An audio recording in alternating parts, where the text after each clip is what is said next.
Hello, today I'm going to show you how to install a Gardena Smart InnoCity Robot Lawnmower Garage for our device. That means we have already installed a power supply of it, a power station.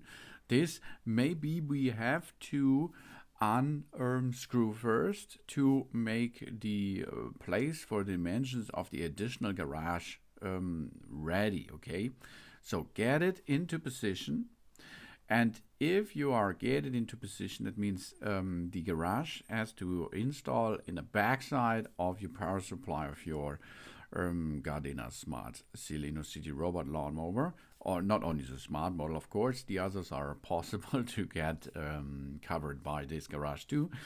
And if the dimensions are right to assemble this, you can start now with the assembling of the garage. But before we start with the assembling of the garage, we have to line up. If the lineup is completed, we have to tighten the screws again of the power supply station. And if we perform this, we can use for that a screw, a ground screw. We get this back in position, take care of the lines, of the outer lines, of the guidelines, and so on, something else.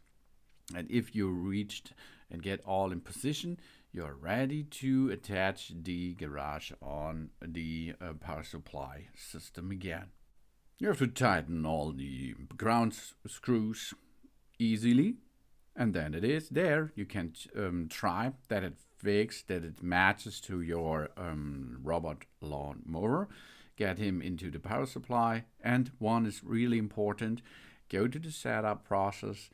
And under the setup process, go to menu, and then of course to setup, then go to the installation process and switch on the garage mode for the robot lawnmower, because in this case the lawnmower knows that there is a garage and it will not smash into the garage, because now it is installed and now it is setup completed, and then job's done. Thanks for watching. Please subscribe me, give me a positive feedback, and I hope to see you again on my channel.